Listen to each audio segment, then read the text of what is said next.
it's good. It's good for people to think about those things, and it's well intentioned. But I almost feel like it's a bit of a regression of an understanding of sort of the nature of racial inequity, and really solving this problem from a systemic level. You know, there are tons of organizations at this point that are doing work on racial inequity. You know, obviously, you know, PurePoint even being one of them. Like within certain organizations, and I mean, almost every one of those actions, almost every one of those organizations could use volunteers and already have lists of things that they are willing to do. So I guess in terms of being an ally, I was just wondering if you could speak to, you know, some of the more active actions that folks can take, like going to town halls and, you know, kind of shouting down the crank that's trying to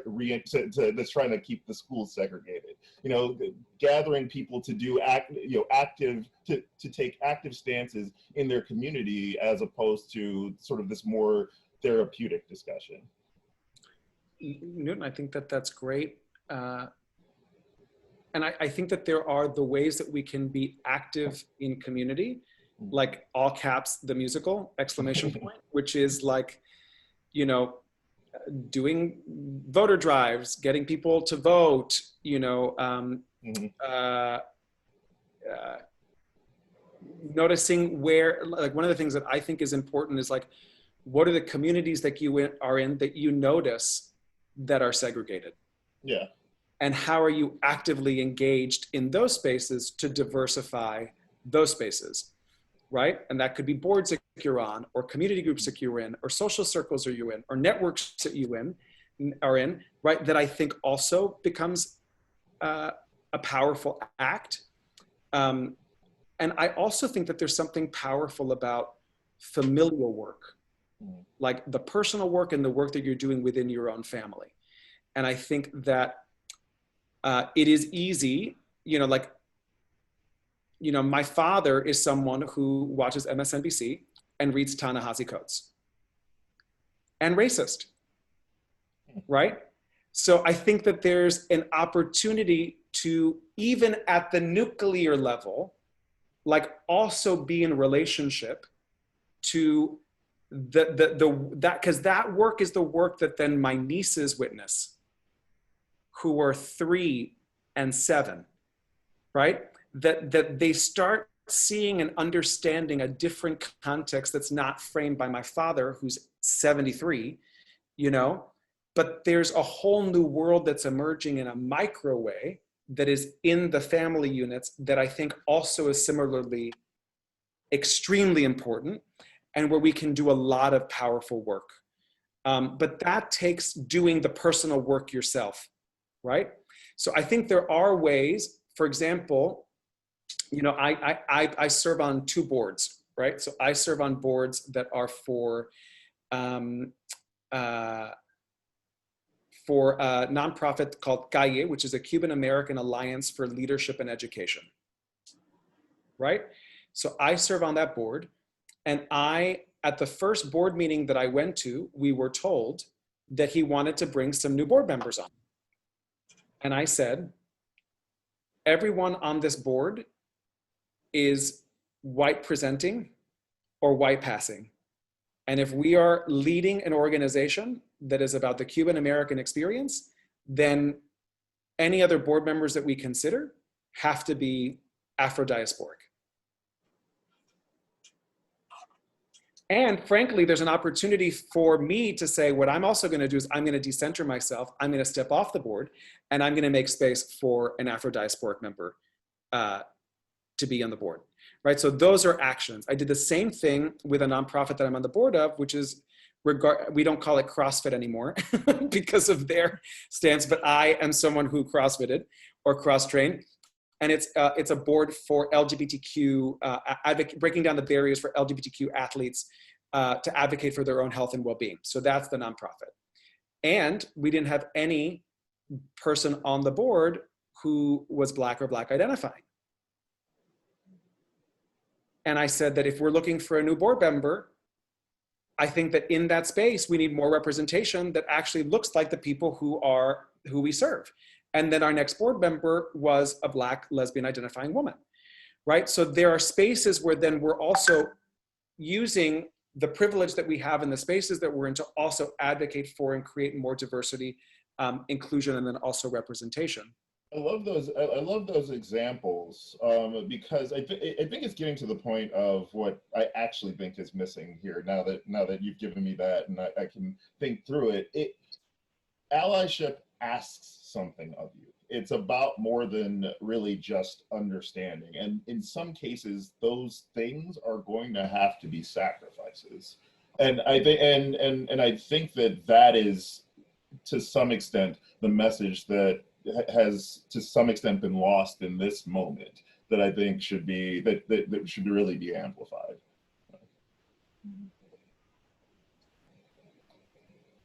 Great. Thank you, Newton. Okay. Yes, thank you. Thank you so much. We got a comment from Musharat. I hope, am I pronouncing that correctly?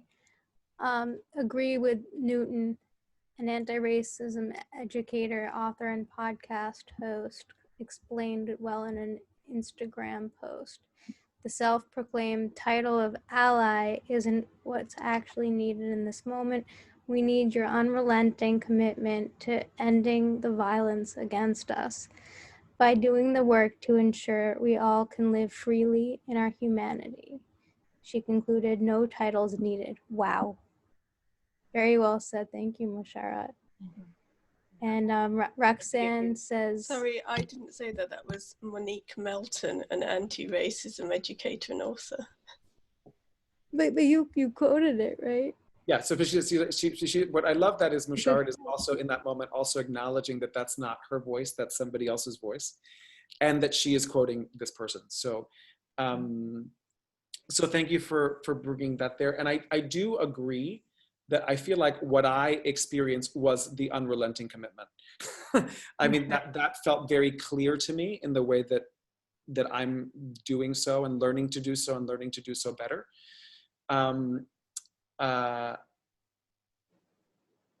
Yeah, and I unfortunately I think that sometimes as human beings we do need titles.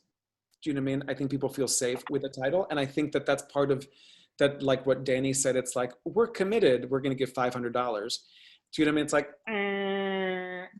you know. Yeah. I think sometimes actions, and it's not just it's also not just one action, but it's like. It's a body of experience that people get that you are there, you know? And one of the things that I would say is that, you know, I've been in conversations with friends of mine, you know, throughout this, you know, and specifically, you know, at the confluence of the murders of Ahmaud Arbery and Breonna Taylor and George Floyd, where I was in deep conversations with friends of mine who are Afro-diasporic, and they were like, you've always been here for us.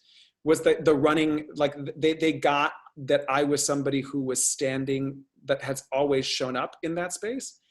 And also acknowledging the silence of other people who they were like, wow, was not expecting to not hear from people for 3 months when I really wanted a phone call or a message or something. So it's interesting, the additive space of silence of people, colleagues, friends. Jessica, what was that? Yeah. So I had a couple of different thoughts there with what you said and a couple other things, but I would actually love to go and also give voice to the comment also in the chat by Ellen. Ellen, did you want to speak on that, or Zoe, did you want to read that? Well, if Ellen doesn't want to. Ellen, would you love to speak on that? Hi, yes, I would like to speak. Yeah. Is it possible to be visible too?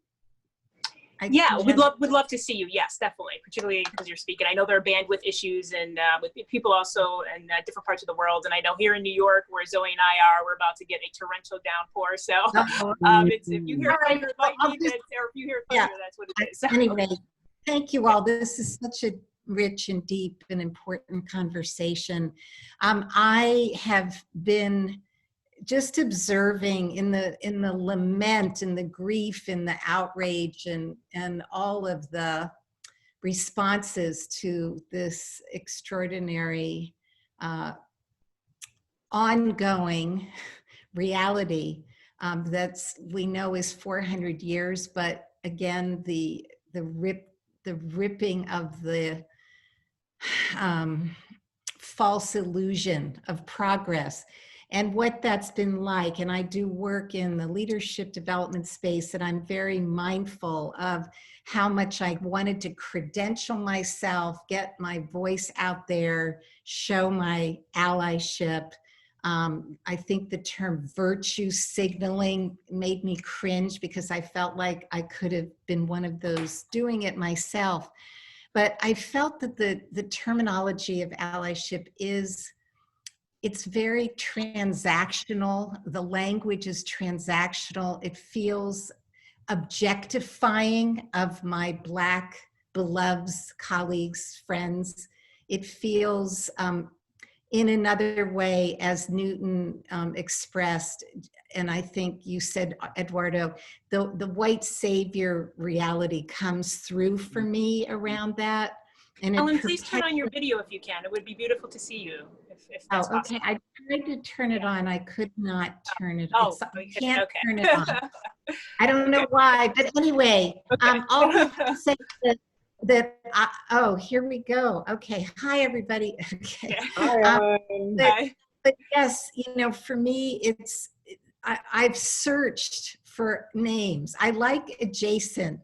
I don't like accomplice. I don't like partner. It all feels very transactional.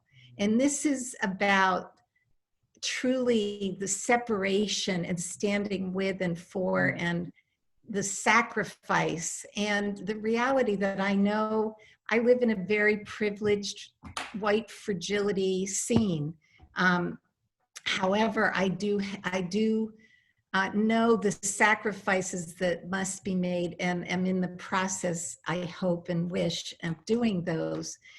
I just think that back to storytelling, Eduardo, I do a lot of work bringing improv artists into the workplace to disrupt these colonial, habitual, privileged minds and neural networks. And the reality is that I want language that is alive. And working in the global women's space with Jessica years ago, I've been so privileged to work with peace builders, change makers who've experienced genocide because of their skin and gender. And yet there's a power in the beauty of language to break these chains of objectification and power over, and I don't have it, and I just want to find it. So thank you for letting me go on, but that's where I'm at, really. And I love Roxanne Gay's words, which I put in the chat. Yeah. We don't need allies, we need people to stand, and everything that you've all said. So thank you. Ellen, what I love that you shared that, and you know, this is also Danny and myself. Like, I'm someone who definitely loves to play with words. Do you know what I mean? And I think that there's an opportunity also to understand that the language that we're speaking is also, it's not my language. It's not the language of my ancestors. You know, it's not the language of my history. It's not any of that. You know, and like I can play with it. You know, and I feel like one of the things that I do is in the work that we do, we invent words. I make up words all the time, you know, and there's something really fun and liberating about that. And I think that that may be something that we can all take on, is, you know, just explore and play. And I think at the confluence of the diversity of mindset and point of view and people and cultures that we have in our various circles, I think we may land on words or language that actually feels relevant of the moment. And that we can name the word and also name our problem with the word, and it's the word that we've agreed makes sense, and I'm not attached to it. This is just the language that we have. And I think that honoring that, I think also brings a beautiful awareness to, oh, wait a second, I don't like that word. That word is not helpful. Like this has been a beautiful conversation to me around allyship, and noticing that I don't even really use that word, and, and it's like, there are parts of it that I can definitely see myself say yes. And, I think I'm searching for something else. Yeah. Thank you. And I want to say one more thing. I'm very mindful that the focus of the conversation is once again on the white person, like finding the language. And I do believe with the earlier conversation and comments that it is something bestowed by my Black colleagues and beloveds, and it's not, it's got to be I believe it's got to be recognized, not claimed. So that's all. But it's just one more conversation about a white person that I'd like to change that habit. Yeah. That's all. Thank you very much. Yeah, great. Thank you, Ellen. Yes. And we have another comment by Allyship on the power of emerging language. And then from Danny, it may take a lot of time to shift mindset, but we can create new habits and behaviors that with practice can heighten mindfulness. I agree. And one of the things that I think, Jessica, because I think at the root of this is also containers of safety and love, right? Is the willingness and the ability to fail forward. That's right. And I just,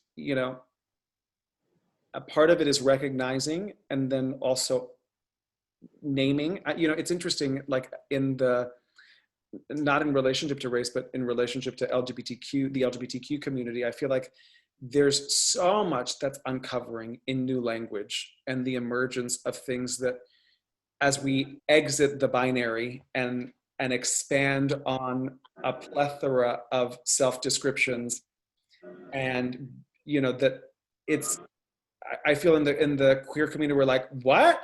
Like, we're constantly in the space of the uncovering. And what's interesting is, as a gay man, gay men occupy patriarchy in the LGBTQ+ community. So it's understanding also within that space how we're also creating space and language and opportunities for people who are intersex and two-spirit, or gender non-binary, or gender non-conforming, or pansexual, or asexual. And there's so many spaces that, I feel like there's a lot of fluidity, and I feel a lot of failing forward in that landscape. And it's also intergenerational, right? So that you have, 16, 17, 18-year-olds who are growing up in a context that's not what I grew up in, coming out in the mid 1990s, prior to Will and Grace and Ellen, or someone who came out in the 1960s or in the 1950s, right? So our experience of gayness, our experience of homosexuality, our experience of identity, how we identify, how we choose to identify, like all of that becomes an interesting conversation piece that we as a community are also navigating and discovering new language for in the moment. Yeah, no, that's beautiful. And thank you for giving voice to that, because when we, a couple of weeks ago, we were talking, and you asked me, you said, well, what privilege do you have, And the first thing that came to me was this, the fact that I do identify as a cisgender woman, a straight woman, And I remember when I was attending the Lesbian 2 Tech conference. And so in being there in that space where I could definitely feel that I was, that I was the minority in the room. And it was the most wonderful experience. And to have that experience, it's very different than like being in a cybersecurity meeting and being the only one there. It was a completely different experience. And I loved it. I was so thankful for it. But when people, sometimes when people look at either my background or something, that conference comes up, which I love. And I love the fact that I was there. So I have it in a lot of different bios and things like that. And so it's interestingly enough, where I now have people asking me, and I have a friend even as recent as a couple weeks ago that came to me and was like, asked me if I was a lesbian, because he felt that as my friend, he should know that if I was lesbian, and he was curious as to why I wouldn't tell him, or why, as if I was hiding it or something like that. But it's just interesting about all of these different ways that can come up. And so, one of the things that my response is, well, no, I'm not, but I also don't shy away from it. And I'm happy to give voice, or, whatever I can do to just raise and support, as I would say, an ally, or whatever word that we would want to substitute to within that community. But it was interesting, and that's how Lesbian Who's Tech. That's what the word that they use. It's called Lesbians Who Tech plus allies. And so, but it's interesting. And it's within that too. Like I think about. I think anytime we engage in this, it broadens our opportunity to be in relationship to empathy and our own humanity. Mm-hmm. Yes. And I feel like, I think being in relationship and in sacred space with women has been a healing of my relationship to my feminine. Mm-hmm. I believe that, from my experience, male homophobia in how it was expressed on my body is misogyny. It is the hatred of the feminine, and there is no greater assault or offense to maleness than to have a girly boy. And we beat the sissy out of the boy, my tone of voice, my mannerisms, my desires, how I wanted to move, that I wanted to sing and dance, like all of that was violently shifted. And it is in the privilege of being in sacred space with women that I have gotten the opportunity to be in relationship to my feminine, and how I've been at war with my feminine. And it is in the healing of, and being at the service of women and the healing of their stories and relationships of them and their lives, that I feel like there's a healing. I feel like there's generational trauma of women in my lineage, and in me, that I get to disrupt in this work, which feels like a blessing and a gift. Mm-hmm. And similarly, at the intersection of people and their stories, you're like, wow, I had no idea that was even a thing. And for example, I have a client of mine. She identifies a lesbian, and she is masculine presenting. So she is, another word that somebody would use is butch, so that there are different ways, again, that different people in a community would self-identify or choose to identify, right? And the specific event that she spoke about was walking into women's bathrooms as a woman who could be confused for being a man. And ways that masculine presenting women have to deal with that social interaction. And she was at a lesbian women's event where what they did is they did like a moth radio hour where masculine presenting women shared coping mechanisms and stories of how they dealt with that incident. So for her, what she would do is she would always go in with another woman. She would never go into a woman's bathroom by herself. but she would go on with another woman and she would talk because she has a very high-pitched voice. So that it wouldn't startle a woman who was in a space. That's interesting that a women's bathroom is one of the few spaces where men are not allowed. So it is a sacred container for women and women identifying bodies to be in. And it's interesting because if there are women who would feel unsafe if there's a trans person or a gender non-conforming person who would walk into the space. There's just like, there's a contract around what a safe space like that would be, which I've never experienced because I've never been in a woman's bathroom. Definitely not, I think I've entered into one by accident and was like, ah! Like, let me get the hell out of there. And as I remember when I was in kindergarten, I used the girls' bathroom by accident. And there were a group of kids that saw me go in there, and when I got out, made fun of me for using the girls' bathroom and called me little girl. So anyway, that's a memory that just came up in this moment.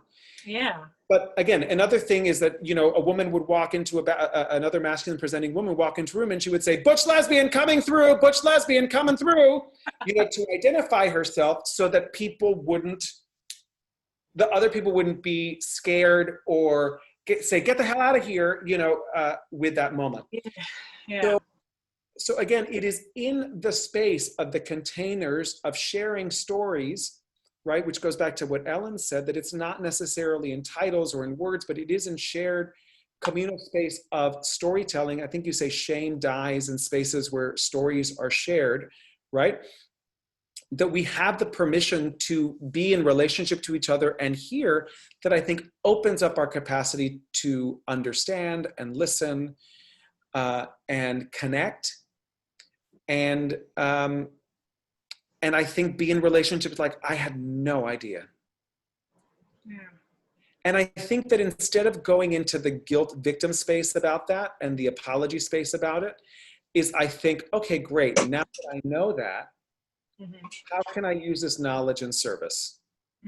How can I be in action with this in a way different than I had before this?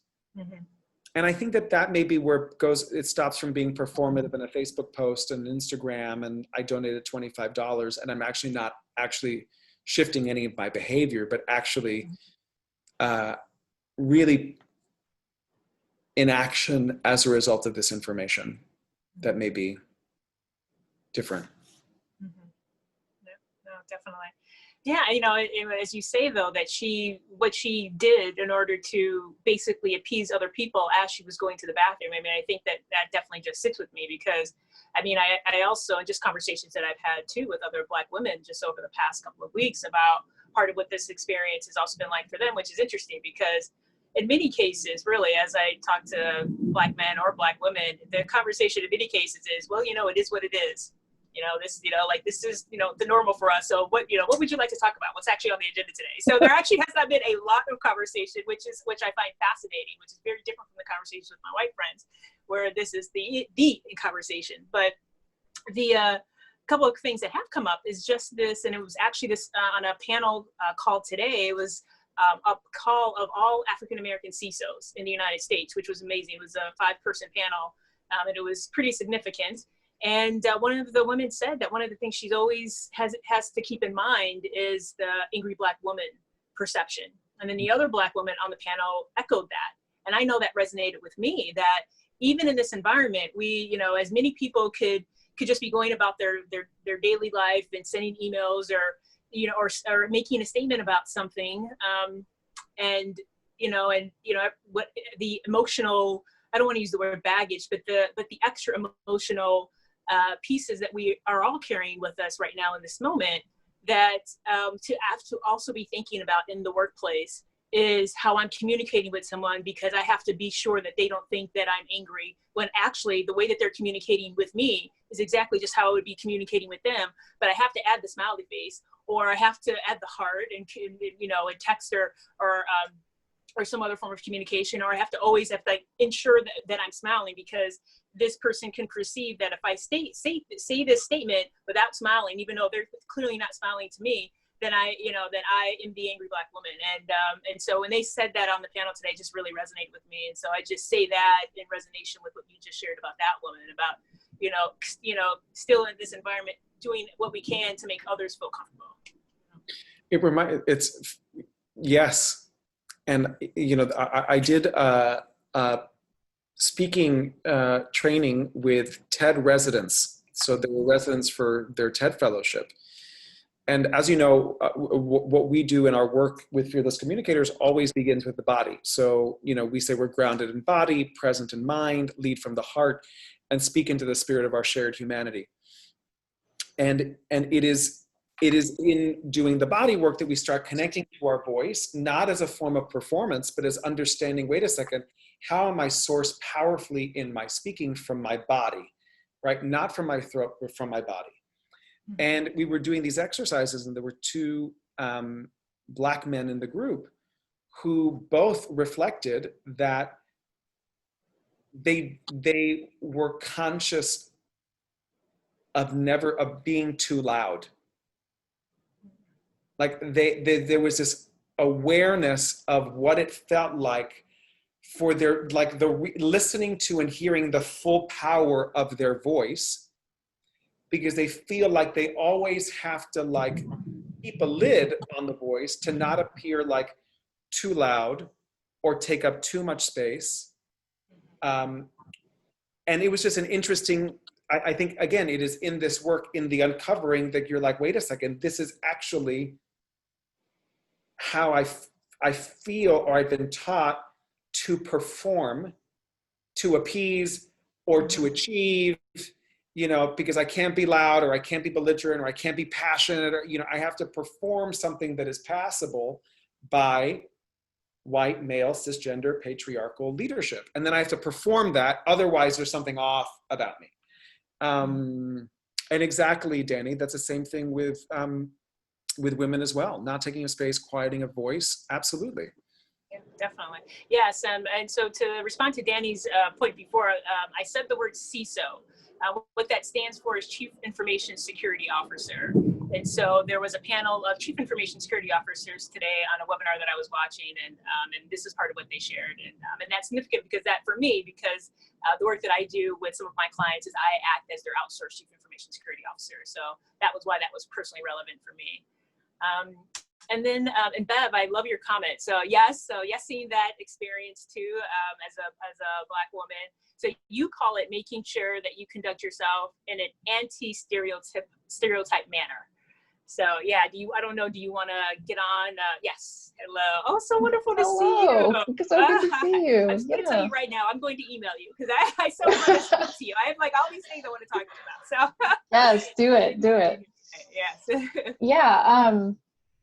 There are so many stereotypes and biases we all have. And so there's so many programmed things we think about African-American people, Black people, brown people, people from different countries. And I'm originally from St. Lucia, as you know. So there's just all these things that I have to overcome because I just didn't have the bandwidth to deal with, for lack of a better phrase, the ignorance that I was facing. I just didn't have the bandwidth. And so when every time 15 minutes of your conversation has to go to addressing something, you get exhausted very quickly. And so I remember at a very early age, I lost my accent. I worked incredibly hard as an 11-year-old child to lose my accent because I got tired of answering questions about whether they were roads where I came from and all these types of things. And so in corporate America, there are very few Black women in executive positions, especially in insurance companies. I can't tell you how many times I go to an insurance conference and I can count how many people look like me that are female on less than 3 fingers, right? So what you have to do is always present yourself in a way because you want to be heard and you want to be listened to. And so you can't act in a manner in which they feel, right? The first thing anyone sees about me is I'm Black. And there's all sorts of biases that come with that. The second thing they see about me is that I'm a woman. And there's all kind of biases with that. So I can't be angry. I can't show emotion because then that means a woman doesn't belong in the space. I have to be very deliberate about how I talk. So it's just, there's all these rules you live by just to be taken seriously. There's the my table stakes of how I perform, I have to be excellent. I have no room to be mediocre. I have to be excellent because there is the pressure of someone has to come behind me, right? Whether I voluntarily leave or the company leaves me, I need to make sure that I have behaved, performed, my work ethic, everything. I have to make sure that I am changing biases with everything I do. And so that's what I call the anti-stereotype. And so some of the mentoring I do, I tell my Black females about that. Like, no, I would like to tell off some people too, but that, you know, you have to kind of pick and choose that. You need to let go of somebody's doing something to you. That might be the case, but we all have choices. You may not like your choices, but we all have choices. So kind of, you know, setting that case forward and having to do that, it is very exhausting. And sometimes you kind of, you know, even you're not your best self, but those are the types of things where I say the anti-stereotype is the norm. And I know that. And so you have to pick and choose your spots. It doesn't mean I'm never emotional. It doesn't mean I don't show that. But if my norm is that I'm measured and I'm not emotional, when I am emotional, I have found that people pay attention. Right? Thank you so much for sharing. No, definitely, Bev. And thank you so much for sharing. And it's so true. And you just articulate so much of what I have felt and am feeling in many ways. And it was interesting. I'll share another thing that came up as you were speaking. One of the CISOs on the call mentioned that she was at a cybersecurity conference or a cybersecurity meeting. And at this particular meeting, when she walked in, there weren't any people of color in the room. And so she went to her table, and she was the keynote speaker at this event. So she walked in, she put her items down at the table, and I guess the man there said, "Oh, I'm so glad you're here. Could you please give me some coffee?" And so she was like, "Oh, I'm sorry." And she said, "No, I'm so glad that you're here. Thank you. Could you give me some coffee?" And so she just said, "Okay." So she went, got him some coffee, and then came back and gave it to him, and he was appreciative. And then she came up on stage, and she was the keynote speaker, and the look on his face, she said, was just like, he just could not believe it. And so, and it just happened throughout the entire time she was speaking. He just, you know, this look on his face. And so afterwards, he went up to her and he said, he said to her, "Why did you get me the cup of coffee?" And she said, "Because I'm a PK. I'm a preacher's kid. So I grew up respecting the people in my community and in my environment. So, and I'm always here to help people. So if someone says that they need a cup of coffee, then I'm not gonna, I'm not, above not getting someone a cup of coffee." Then she said, "The question is, why did you think that I didn't belong? What made you think that?" And he said, "No, you're completely right. I did make the assumption that you were with the hotel and not that you were with the group." And she said, and they continued to have that conversation, but she said part of what she has had to learn within herself is that when these things come up, is that she says that it is part of her role to be able to help, like, teach on the spot and help people in that moment have those tough conversations with people so that they do come into a deeper level of awareness of what she does call, and she calls it, quite openly, their own ignorance. And I think that they have that level of conversation to be able to be able to get to that kind of that meeting ground. And so it was a very powerful story when she shared it. But that came up for me as you were speaking, Bev, and just in these conversations that sometimes we have with people, and we're, the thoughts that we have of like, "Oh my gosh, what did that person literally just say that? Or did that person literally just do that?"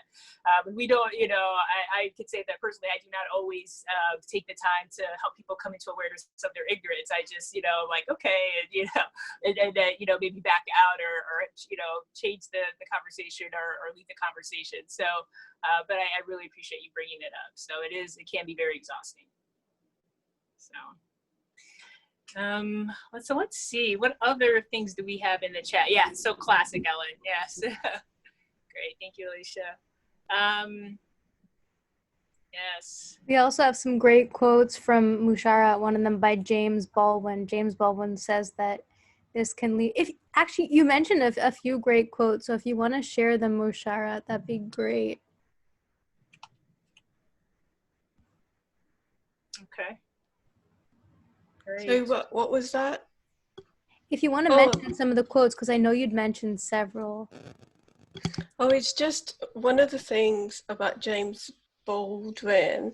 He's timeless, isn't he?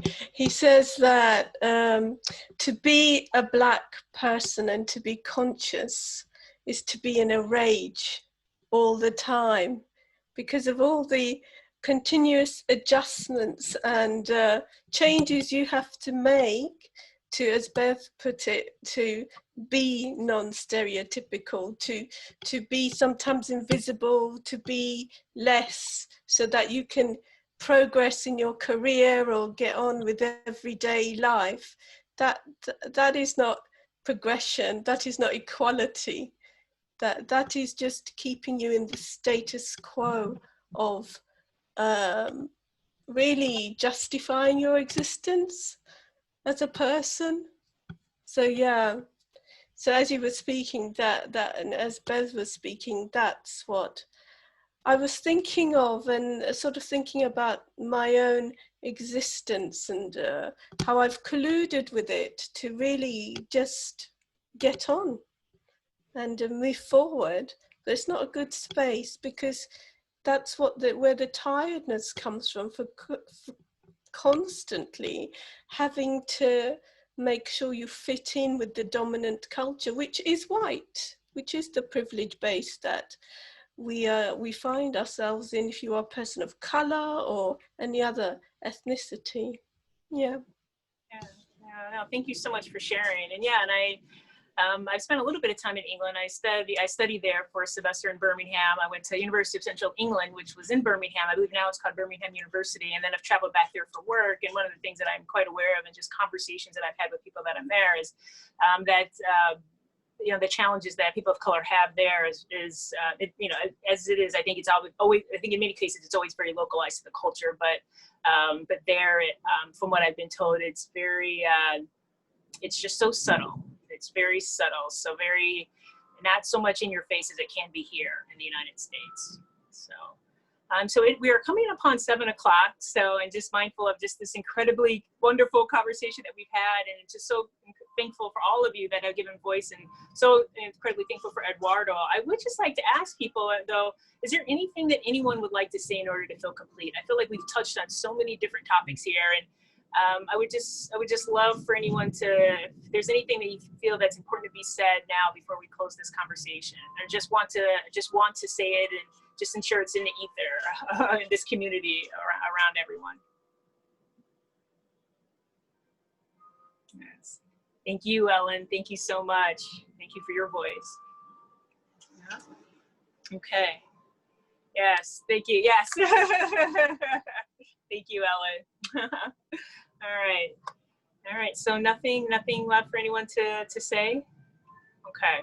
Is there anything, Jessica, that you feel that feels compelling in this moment for you to reflect on? Yeah, I think that for me, this was such a rich conversation, and I think that one of the things that I'm left with is that sometimes, which is what I'm feeling now, sometimes we have more questions than answers. And everyone comes from such different experiences that I think that when we are in spaces like this, probably one of the best things that comes out of it is just being together, just to have the opportunity to get to know each other and be together and be in community, and to know that, there is a safe space for us, to know that there's like-minded people out there that are thinking the same way that we are and wanting to focus on solving the same problems in that way. And I think that there isn't any clear one-way answer for a lot of things, except for all of us to just show up as our best selves, whatever that means in any given moment, and to have compassion for ourselves, but also for others, and to have love for ourselves, and to have also love for others. And I think it is a challenging time, and I find that I find that that's what I'm learning, because it is always a learning process, as I'm having more and more conversations with multiple people from multiple backgrounds on this topic. So, what about you? Yeah, to keep showing up. Yeah, it's not going anywhere. Yeah. I think that the more we engage, the more we feel uncomfortable. It's easy to speak in silo you know, and I think it's brave to come to a new space, people you don't know. Yeah, You know, yes. Thank you, Eduardo, for doing that. Thank you for trusting me. Yeah. I just, throughout this entire process, I wanted to just ensure that you felt comfortable. So. Yeah. And the moments that I didn't feel comfortable, that's fine. Do you know what I mean? I trust people and I trust the people, but that's part of it, right? That like we're willing to be with the discomfort and willing to not know and willing to be challenged and not have an answer. And it's not going to be tied up in a pretty little bow. This isn't a musical with a big finale and a big flourish and a bum. You know, at the end, it's really, I don't know why I'm thinking about this, but I remember I went to go see Bring in the Noise, Bring in the Funk, which is a Savion Glover musical. That's right. On Broadway. And I remember that there was a whole dance that, I mean, this is in the late 90s, that was 4 different Black men dressed in different age, style, etc. And they're trying to get a cab. And they can't, and the cabs don't stop for them. So it was like this dance that was like expressing that. There was also a dance that I think had to do with lynching, but it was like basically the story of the rhythm and the history of tap dancing, which was the reason why they tap danced, because the drums were taken away from them, so they had to keep the beat alive. So the only way they could keep it alive was with their feet. Is kind of the origin of that story. And I remember like at the intermission, there was this white man who said, I like Smokey Joe's Cafe better. And I think Smokey Joe's Cafe was, you know, Black men in suits going on Broadway. They say the neon lights are bright on Broadway. So touch, so touch, so touch. You know, which was a very, so I could see where that made him feel comfortable, and this experience made him feel uncomfortable, and he didn't want to feel uncomfortable. And the reason why I say that is because I think it's important to challenge ourselves and enter spaces like I think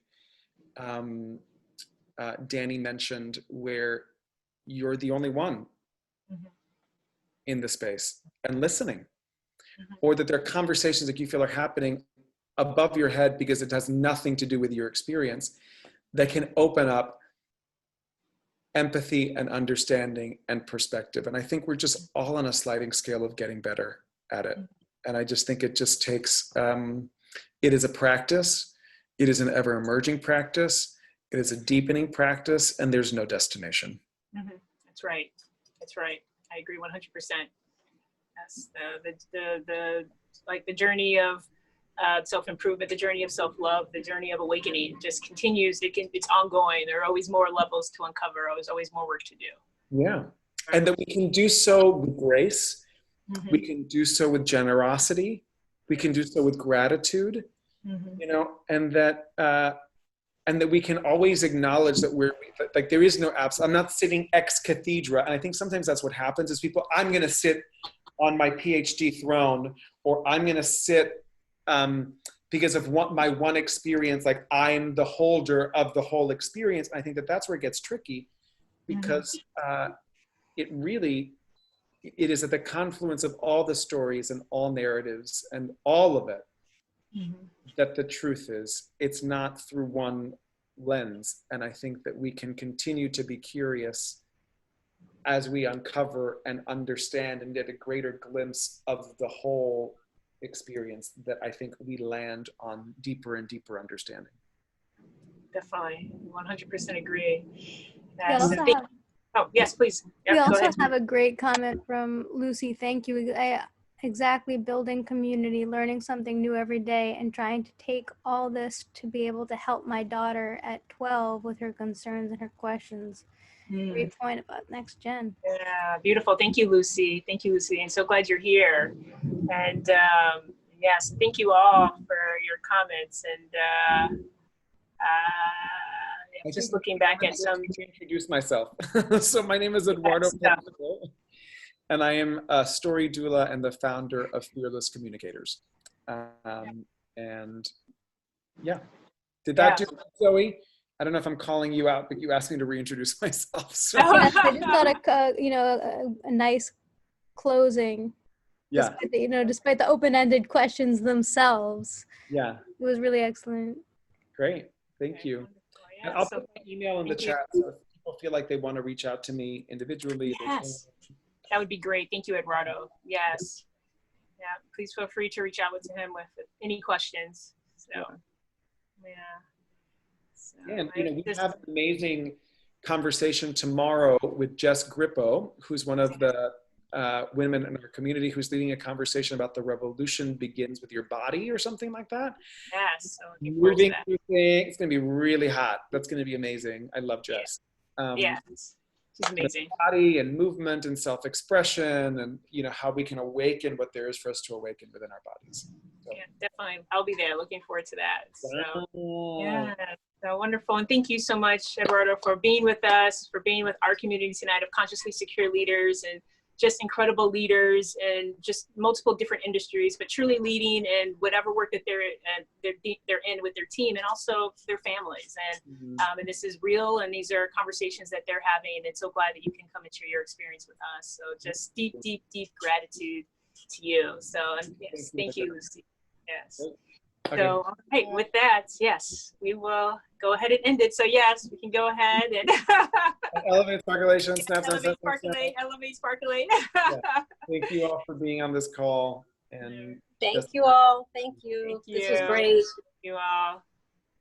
Thank you all. All right. Have a wonderful evening.